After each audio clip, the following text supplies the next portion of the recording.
GM. Good morning, Valko. How's it going?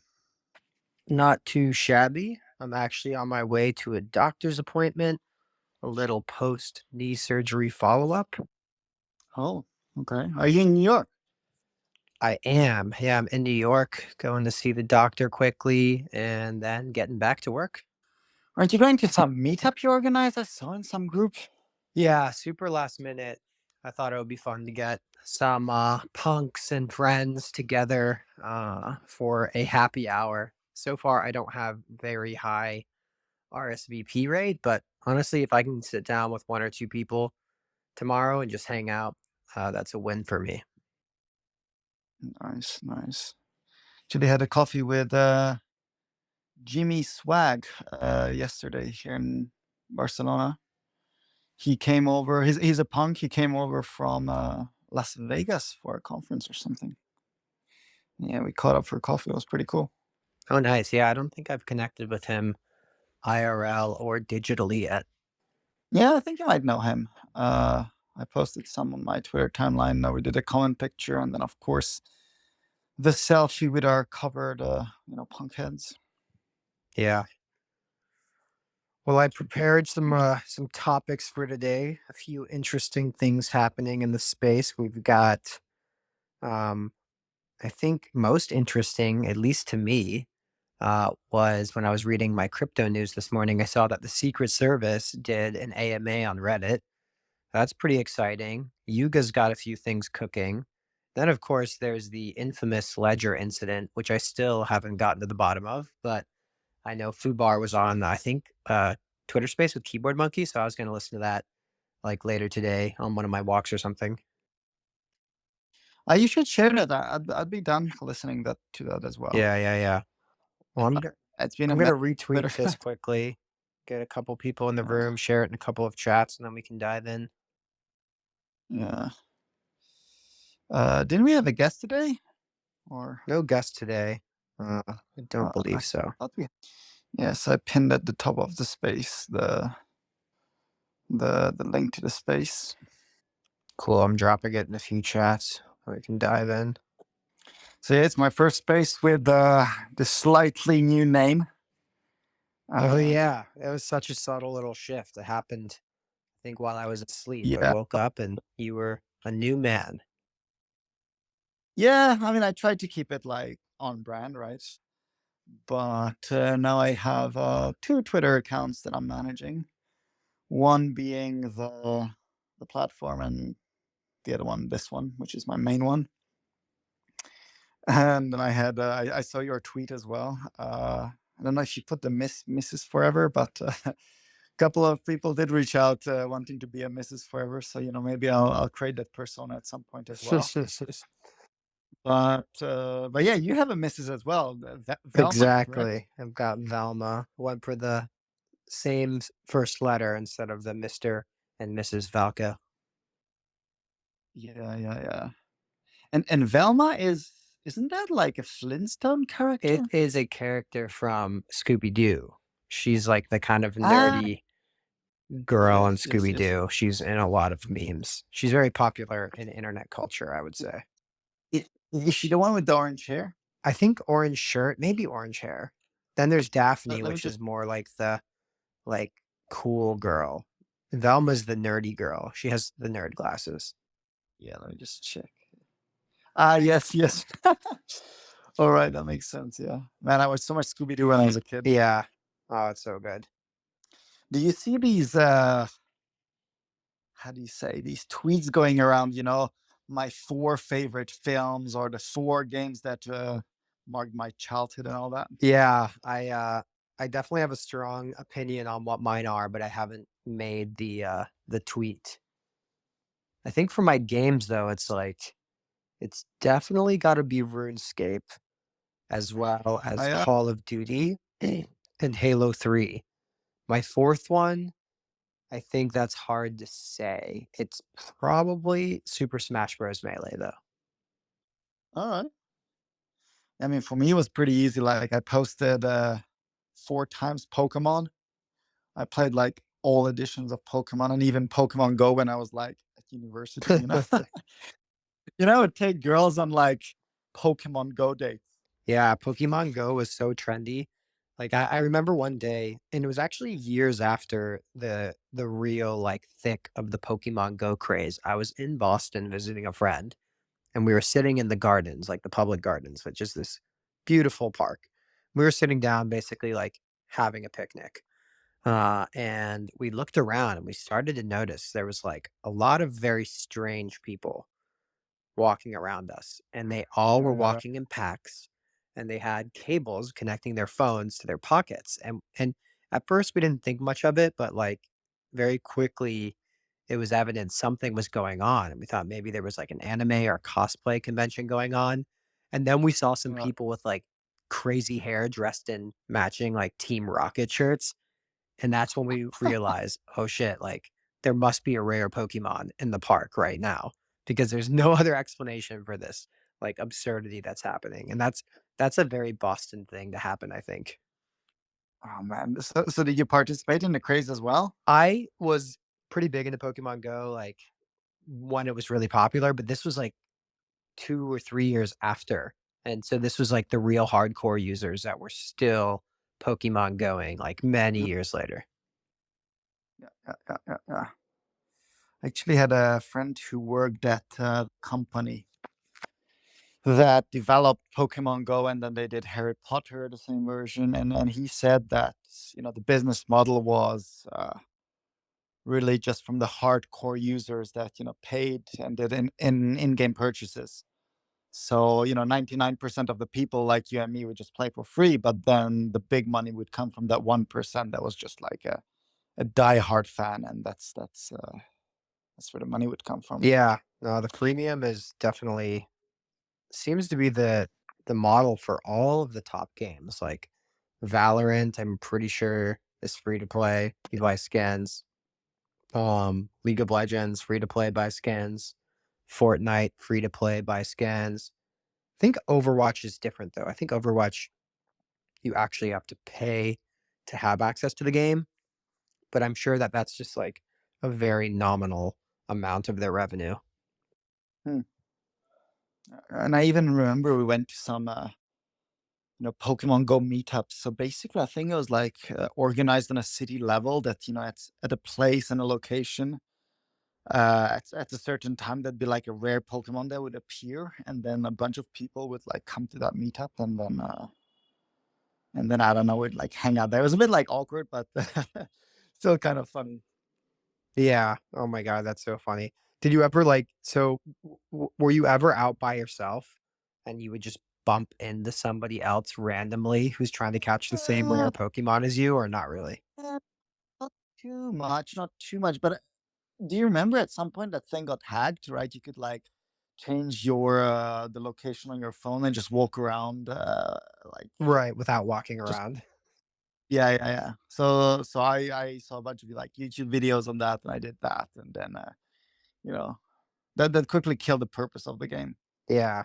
Yeah, I had a few friends who quite literally were just doing it because it was, like, mildly addicting, but caused them to walk more, and they were absolute keyboard Uh, warriors and did not walk enough, and so it was purely a means of exercise for them. hmm. Yeah, yeah, yeah, yeah, yeah. Oh, I see Sean. Hey, Sean. Feel free to hop up on stage. But yeah, Velko. What about the guy who was in our last space? He booked as a guest, but I guess for next week then. Maybe. Um, we had MCB last time. I don't know who we have scheduled next, though. Not Maybe somebody scheduled and fully up. canceled. That could have been it too. Hard to know. I gotta go back into my Calendly log and see what's going on. I've switched, by the way, from Calendly pretty recently to Google appointments. Like, it's just much easier. It's like built into the whole Google Calendar, way easier to manage your availability. And it's also free as long as you're like, I guess it's not free. It comes with like a Google Pro plan, but I've always had that. So it feels free to me. Highly recommend Mm-hmm. it. Yeah, yeah, yeah. Are you following a bit along on the shitcoining that's going on? at the moment or this week? I'm not. I'm shocked that we're still shitcoining, but I guess we'll be shitcoining for the rest of our lives. Yeah, yeah, but it's pretty funny. Like I'm not, but there's actually one launching in 45 minutes. That was done by a punk team. I don't know if you know Brainy and his Oh yeah. brother. So they're launching their shitcoin, and it's really, really hyped. Like, uh, and it's called Copium, and basically, I mean, it relies on, oh, you missed Doge, you missed Pepe. Well, here's Copium. And they did a pre-sale yesterday and raised like 400K, and then now it's going live in 45 minutes. The public sale. Oh no. Uh, That uh, is a pretty and convincing narrative. So are you advising me? yeah, Let me like get this straight. Are you advising me no, I kind financially? of, I'm just no financial advice. I am not associated with any blah blah blah. No, but well, what I find fascinating is that I like actually met Brainy and the guys in Paris, right? At NFT Paris at the Mm. Punks brunch, right? And it's super funny because I'm speaking of Brainy. He has a gorgeous punk, a gorgeous hoodie punk with a 3D, right? And they're the ones, they're the team behind what was the name? Alpacadabras. Oh yeah. Alpacas. Yeah, yeah. Alpacas, that one. And yeah, we're talking like in person, and they told me how they raised 3,000 ETH during the bull run for this project, and then they did another project which was Toshi's, and then there is a shit ton of ETH there, and they're just like marketing geniuses, right? So it's two brothers, and they have a tech guy who's also like very smart, and they're just like it's insane how they're crushing it. Like they just like really good at managing the hype, really good at kind of maneuvering the community and all that kind of stuff, and they're just like full time on this. And so back to Copium, right? It literally popped up like I don't know, like 4 or 5 days ago, and it's crazy how they managed to get so much hype in such small time. They have like a 15K follower Twitter account, like a Telegram that's super active, and then everyone's just like, literally hyping the shit out of this. And I mean, I don't know what's the play here, to be very honest. I just think it's a really interesting case study how to, leverage reputation, leverage kind of the current trend of the market, which is, well, shit coins, but it's already kind of, I would feel on the downhill, right? It's past the peak. Peak, I would say, was when, like, Pepe got listed on Binance and then Turbo came out. I think that was the peak. But I still think there's like, I don't know, maybe a week or two left to kind of juice this shitcoin narrative before we, I don't know, figure out, before the whole market shifts onto the next thing. And then, of course, we have Ben, right? The Ben and Psyop. Have you followed that a bit? I have another Twitter space, I think, where he's speaking about that I have to listen to, but I did see a lot of the nonsense that ensued afterwards. There was a, Zeneca, like, 333 Club, which I'm part of, uh, a group of guys talking for a few hours about how dumb Ben sounded and how hypocritical and obvious he is with his maneuvers, but there is a lot of debate as to whether he is just a super high IQ, like end of the bell curve, and is doing some seriously like five-dimensional chess, or if he's like a turd and has no Can idea what you? he's doing.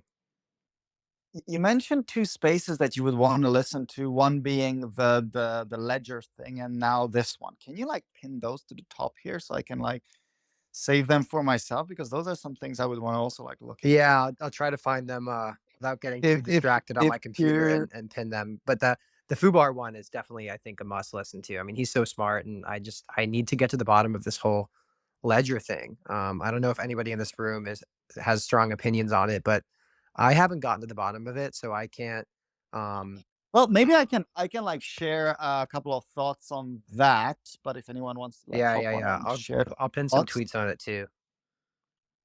But okay, so basically, I mean, last year I had a period when I was like really into like security, and I went down this whole rabbit hole of, securing your coins, and then I went into the multi-signature kind of stuff. When you do two of three multi-signature, they advise you to do one key should be a ledger, the other key should be a Trezor, and the third key should be with a trusted third party, like things like that.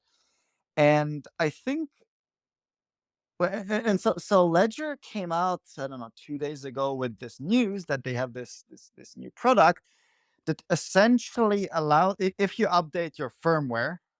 So if I'm not mistaken, the firmware is basically the software. Is that, well, what's a firmware? Is that just an English word for software? Well, there's software on, like, computers, and then there's firmware that is, like, on the hardware itself.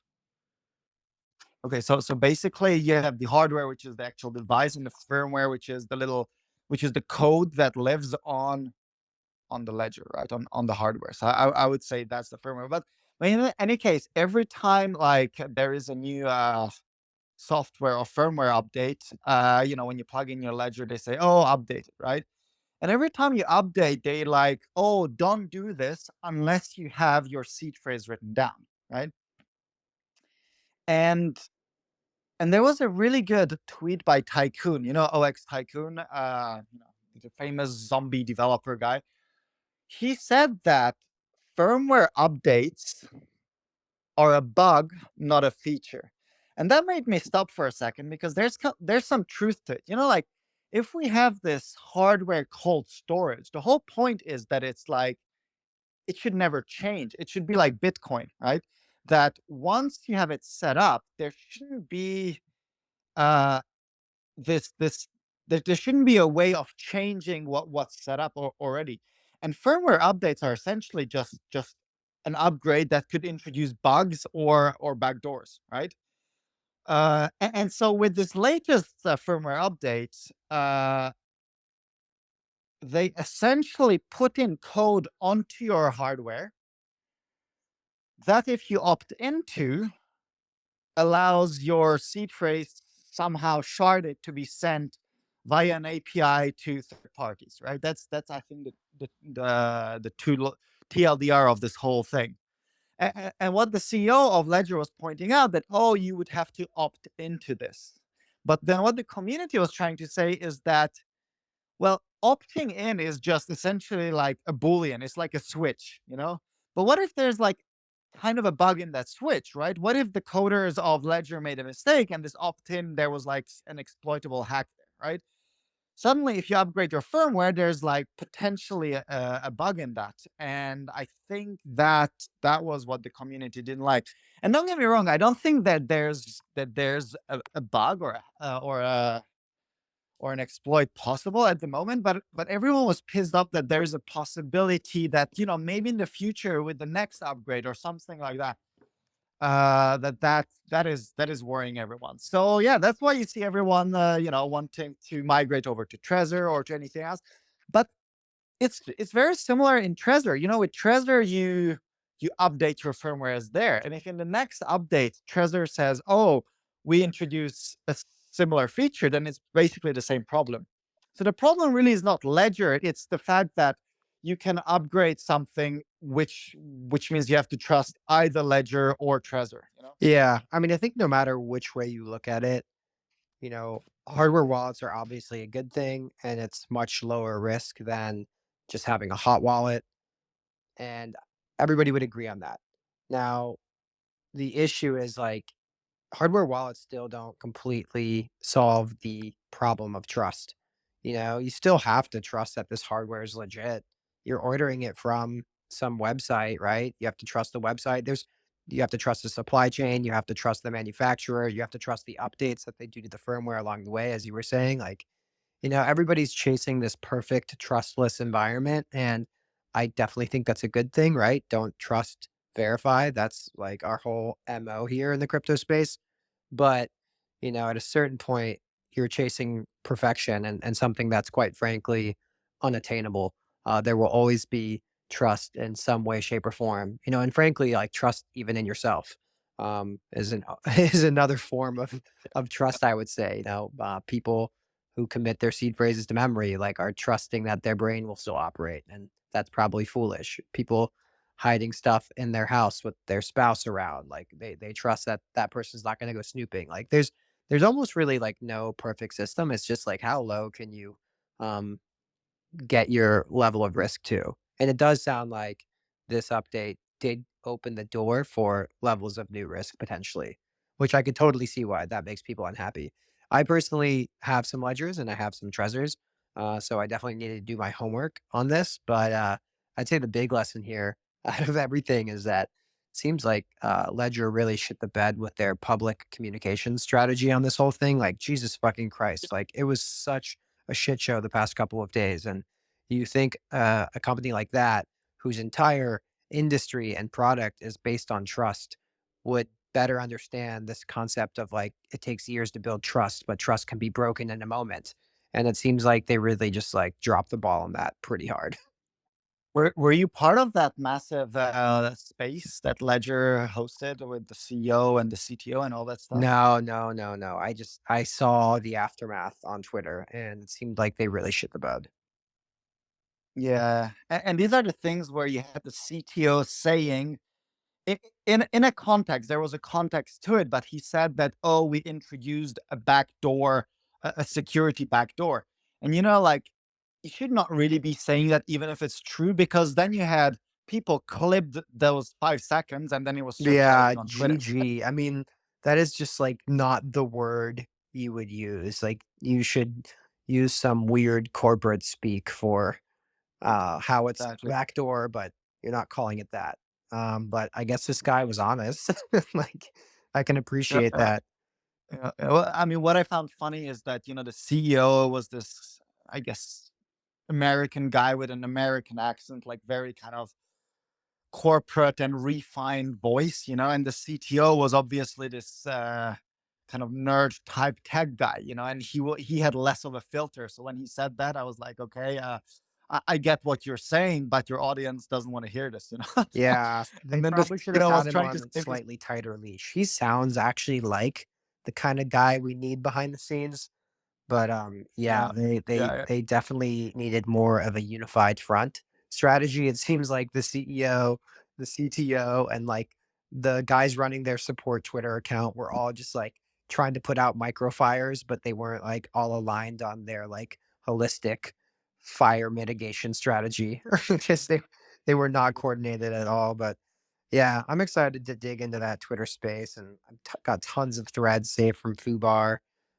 He seemed pretty pissed about this. I don't know if his opinion has changed over the last 2 days. And then Hasib posted like a pretty good um, thread, kind of saying like everybody's freaked out, and now I'm kind of in the never mind, it's fine camp. And his whole thing is kind of like, look, this space is evolving, and except for Bitcoin, all other blockchains are upgrading and evolving over time.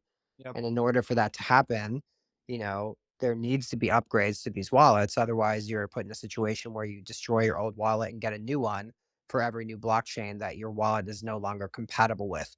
And it kind of gets back to what you were saying, which is, look, if there's upgrades being pushed and you're accepting those and opting into them, like, there's always risk there. You're opting into clicking a link to download shit, right? It's frankly like opting into getting phished on an email. Like, obviously, apples and oranges there a bit, but anytime you click a link and download Yeah, something, but there's risk. you mentioned this point of upgrading and upgradability. Like Ethereum is being upgraded and all that stuff. The L2s are being upgraded, but it's all done in public open source, right? Whereas Right. Ledger, all the software is closed source. Like you have no clue what you are putting on your device.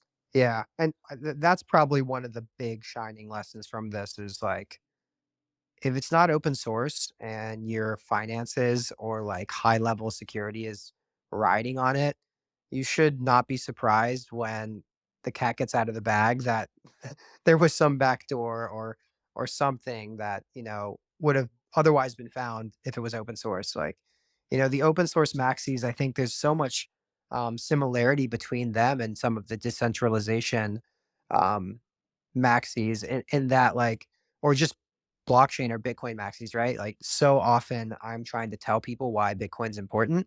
And I go down these rabbit holes of doomsday situations.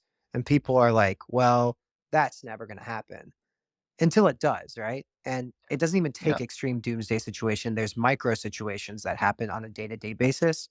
For example, sending a large wire from one bank account to another because you need to do a down payment on a home. And then the bank is like, well, hold on.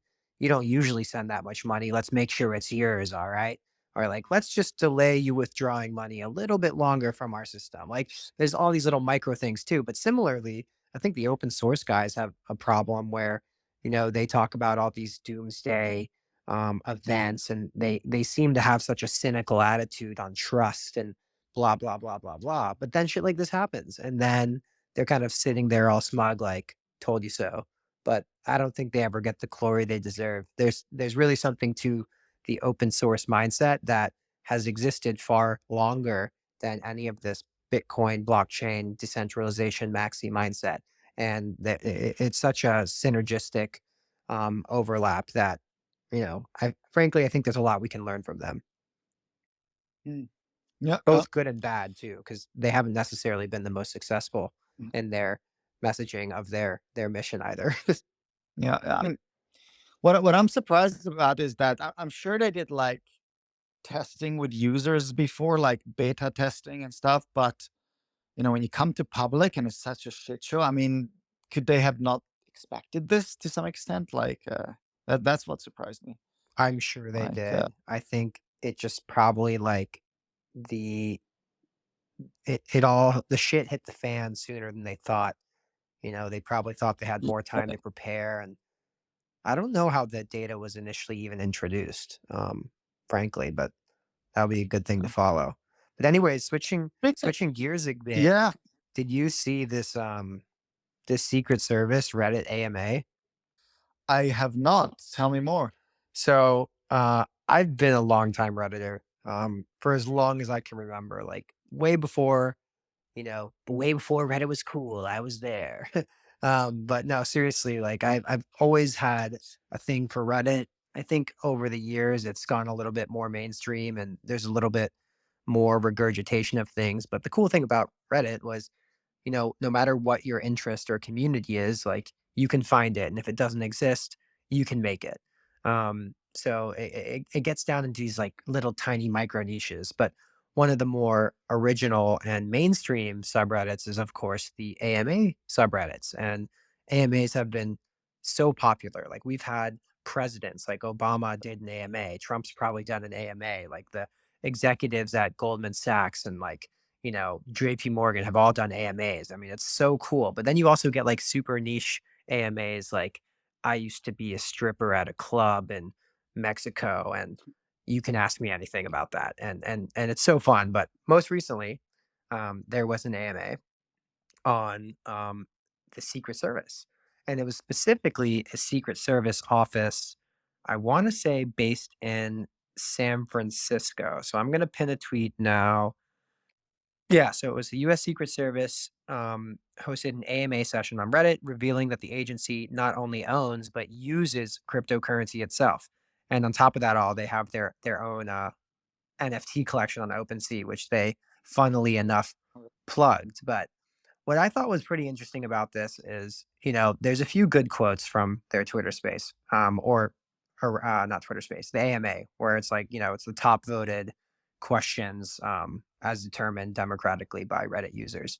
So I think the first thing that caught my eye, and this is something that I hold near and dear to my heart. I used to work at Tari Labs, which was building their own layer one that was a private by default blockchain. So the analogy I like to give to people there is like Bitcoin is to Monero as Ethereum is to Tari, right? It's a private by default blockchain, does not have a public ledger. It obfuscates sender and receiver and amount sent while maintaining the integrity of the double spending problem. Cryptography has advanced since the dawn of Bitcoin. Bitcoin was created with a public ledger to solve the double spending problem. But now we are able to maintain the integrity of that problem, but maintain privacy. And when we want to opt in to publicizing information, you can, rather than current state of affairs is you opt into privacy when you want to opt in, and things are default private, or sorry, default public, which is annoying, right? Like, I know Venmo, for people in the US who use Venmo, when you download the app, it by default shares all of your transactions with everybody. And that's really fucking annoying. Anybody who has a fucking brain turns that shit off, unless for whatever reason you like when people know you're sending people money and how much and when and for what. Um, I mean, that's whack. Like, people tracked down like Obama's daughter one time because she had public Venmo transactions, and the paparazzi came. Frankly, or thankfully, it wasn't any sort of threat to her, but like, you know, it's such an integral part of your life, sending money. It's like money is sort of the lifeblood of society and how we exchange value. And to have it public by default is silly. But that's how the blockchains work. And the Secret Service knows this and they love it. So basically, they go on to explain how public ledgers have made following the money, quote, easier than ever. It's basically one big honeypot, right? And people don't think about this. One of the chief complaints of blockchain and Bitcoin is, oh, it can be used for crime. It's like, shut up. Like, cash is used for crime. It's used for more crime. In fact, it's better for crime because it can't be tracked as easily as a reversible, irreversible, and immutable transaction on a blockchain, right? So Yeah. they go on to say, like, look, illicit financial activity can be more easily monitored and tracked than fiat in most cases. And they also go, quote, if I want to do dodgy, or if people want to do dodgy things financially, it's best to take the money in cash rather than in crypto. So they're basically spelling it out and straight up, they're telling you the playbook for how they catch people. They say a majority of the calls they get, this San Francisco Secret Service office, have some relation to cryptocurrency crimes. And it's just making their job so much easier. And Mm, that's not to say that, it's only criminals who have a need for privacy, right? It just goes to point out that, like, I think there's this broad misconception, and people that are deeply in crypto know that, like, public ledgers are very much public, and we're only getting better at accessing and reading that data. But most people externally think it's this like fucking safe haven for crime and anonymous transactions, when it's not. Like, if you want to opt into anonymity, it's not easy. You have to manage a bunch of different wallets. You can go in and out of centralized exchanges to maintain anonymity, but then of course the exchange knows who you are and your activity. You can use something like Tornado Cash, but then your wallets are like OFAC sanctioned, which I think is frankly ridiculous. So mm, it's pretty crazy. So I think one of the key takeaways from their AMA to me is it further hardens my personal, um, like, the importance I place on privacy in this world. And it's just funny to see that they're just having a fucking field day catching criminals using a blockchain, thinking that they can't be caught. yeah, yeah. Well, you mentioned that reading the blockchain is like getting better and better, like the tools, and I completely agree to that. But like also probably like the privacy tools will get better and better as well. Right. Oh, So for sure. But it's, what I think the so difference to point out is, like, what is the default state? Is it default yeah, public yeah, and you opt into privacy, or is it the other way around? yeah.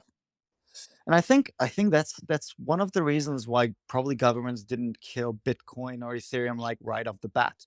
Because if you look at like default private coins, and here I think of I guess Monero, uh like Monero is off exchanges, right? Like you cannot buy Monero anymore on exchanges.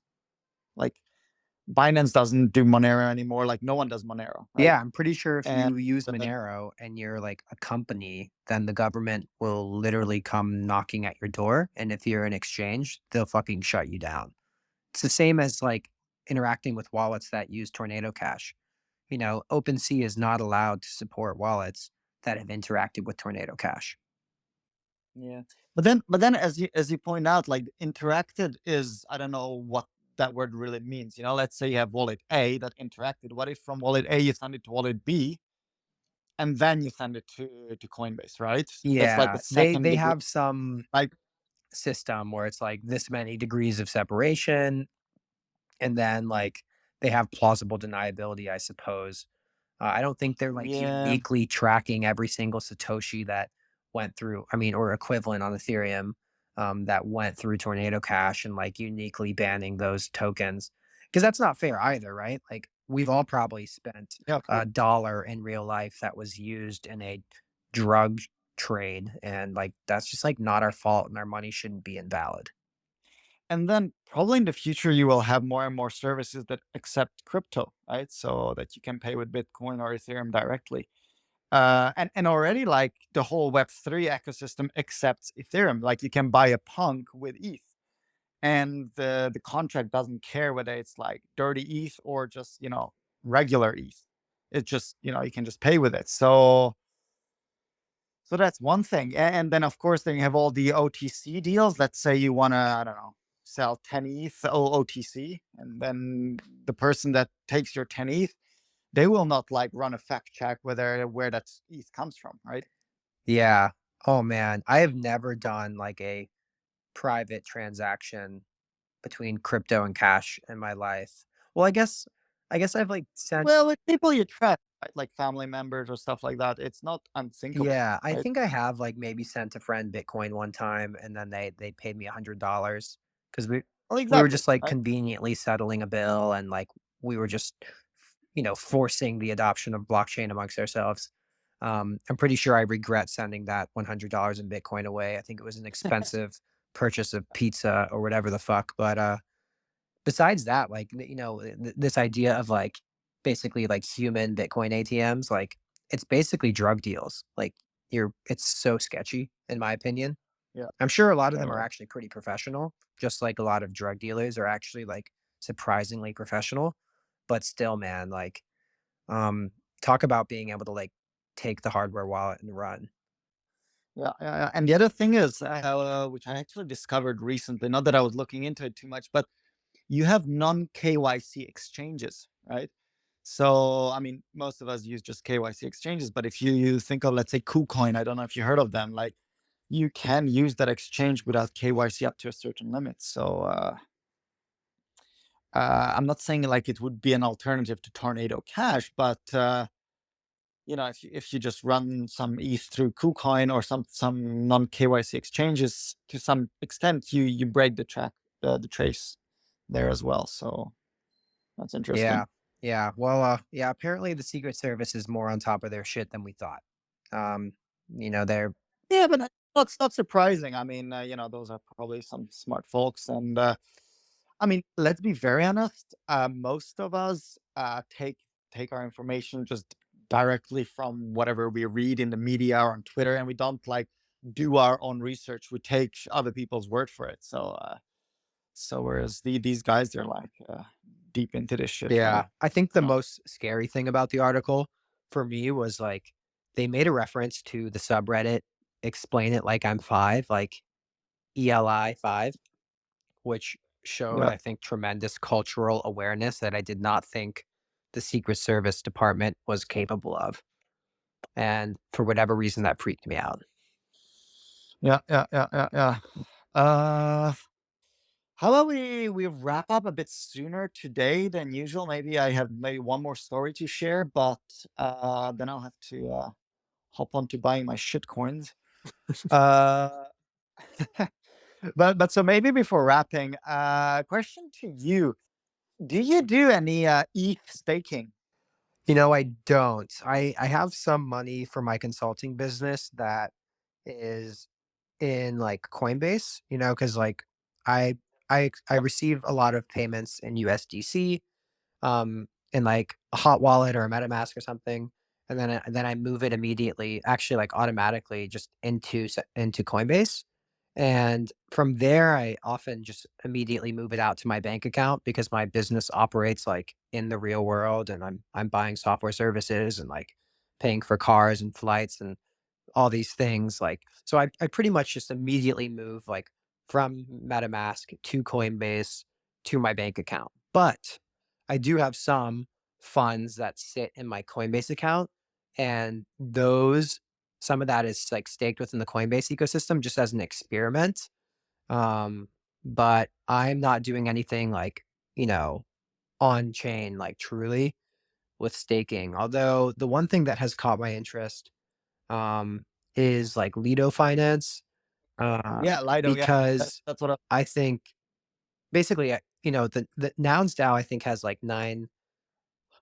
I don't know if it's 900 or 9,000 ETH. They have a fuck ton of ETH that has been approved yeah. to be staked through Lido.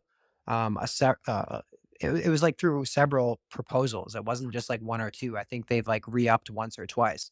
And so Nouns DAO is pulling like 750K to like $1 million a year in just income from their staked ETH. And my thinking is like Nouns is kind of the gold standard in terms of DAOs and decentralization mindset. And so if Lido is good enough for them, it's probably good enough for me. So I'm definitely interested in doing that. So many people in my family are invested in like commercial real estate and stuff. And like the cash flow there is cool. And there's a lot of appreciation potential too with real estate. But as like uh as an Ethereum guy and a Bitcoin guy, like it's hard for me to justify investing in real estate when I can get similar yields with no overhead and frankly, like much greater prospects of capital appreciation because it's fucking Ethereum and not a piece of dirt. So it's hard Yeah, for yeah. me to do the like classic fixed income investments when I know I could just be staking. But with that said, the risk return is obviously a lot different with land than Ethereum. So I guess to each their own. But I've been pretty eager to dive into the staking environment myself. Well, I would definitely encourage you if you have like a chunk of Ethereum like sitting around essentially doing nothing.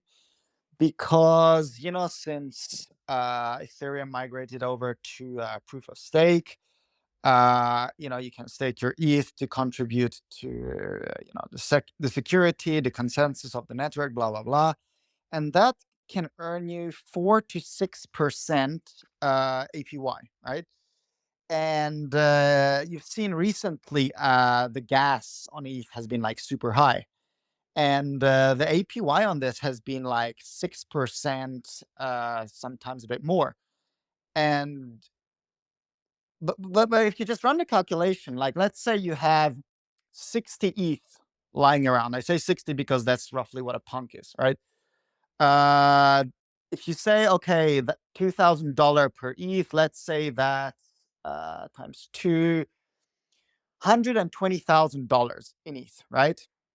Now, 5% of that, and this is just very rough napkin math, but 5% of that is $6,000 a year, which you divide then on a monthly basis, it's $500 a month, right?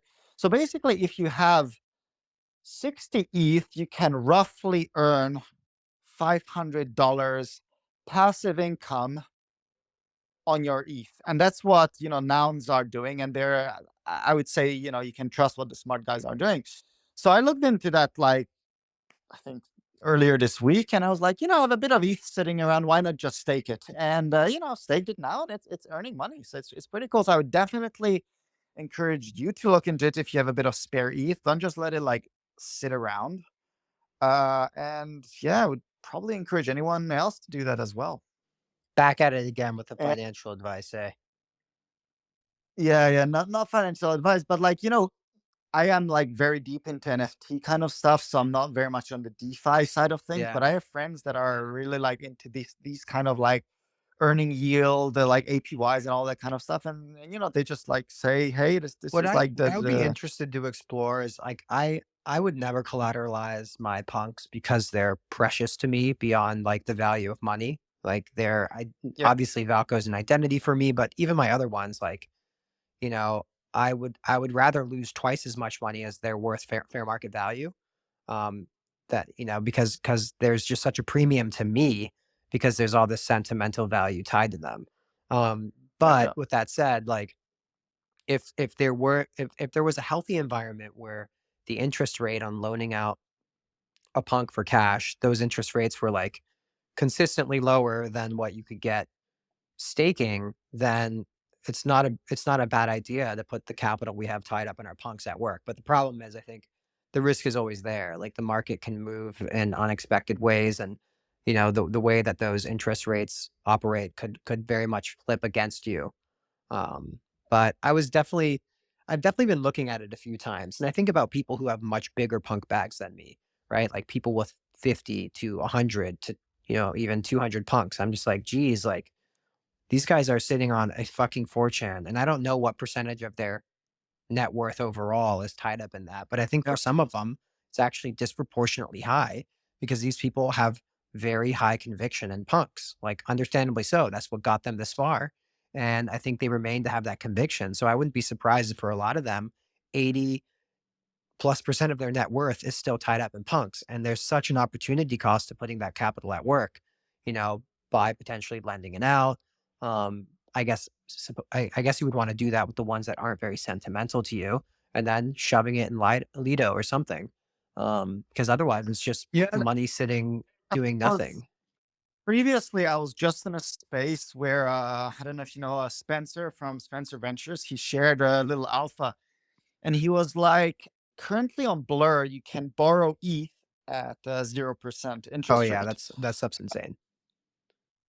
I mean, 0%, I think because it's being subsidized by Blur token somehow.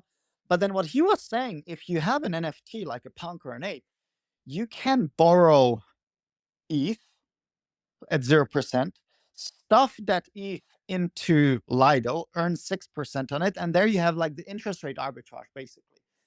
And I'm like you, I'm not saying I'm gonna do it, but if you have 30 punks out of which 25 are floor punks, Yeah, I mean, dude, look, at face value, that's so attractive, but if the rate is not locked in, and it's variable, I mean, yes, all of then it. it's fucked. Sure. And I don't know what the loan to value ratios there there for like instant liquidation, but yeah, it's interesting. It'd be worth looking into. I mean, my general outlook is like when it sounds too good to be true, it is too good to be true. So when I hear 0% interest rate loans on my punks that I can immediately go shove into like 6% staking interest or yield, like I'm like, that sounds way too good, but maybe it's true. I mean, look, we had this guy on our space the other day with Pirate Coder, the Bendao guy, and he was talking about how I clipped it, so it's like it's posted as a recent clip, but he said he was helping a punk who had a bunch of their punks stolen, and he was getting socially engineered and losing more money, and he helped this guy with the small bag he had left generate like 1 to 2 ETH a day in Bendao through whatever yield bearing mechanisms they have. I don't know if it was collateralizing the NFTs or something else, but yeah. Anyways, as a reward for his good efforts, this quote Discord security guru, he got a free punk, and it wasn't just any old free punk. It was a punk with 3D glasses, and the floor for those right now is That's like 180K. So that was a cool story for 2 reasons. Because 1, like, he did something out of the goodness of his heart and got a crazy, like, headline-breaking reward. But 2, like, he was able to kind of successfully leverage, BendDAO to generate yields, and I'm sure there was risk there, and it could have gone a different direction for his beneficiary, the punk holder, but um, yeah, I'd be interested to have him back up here one day and ask him like about that strategy and the risk reward profile of it versus like just staking. That could be an interesting conversation. Listen, Velko, how about we leave it at that for today? And yeah, continue next week, Monday. Yeah, sounds good. I'm definitely around Monday. If anybody in the room wants to join us Monday, hit me up. We'd love to have you up on stage. This is the punks round table. So the more punks we have around the table, the better. I will be camping starting Thursday next week. So unclear if I will have service or not. If I do, I definitely want to join to keep the streak alive. If not, we might have to skip next Thursday. But I'll tweet if that's the case. And last thing, if anybody here is in New York and would like to meet up tomorrow for a happy hour with Valco, myself, and friends, let me know. I'm just trying to get the crew together, raise the Web3 flag here in the city, capitalize on the good weather this time of year, and just have some fun with some friends. We don't do IRL meetups enough. We got to go touch some grass and stick our tongues in some beers or something. I don't know. There's probably a better saying there, but Yeah.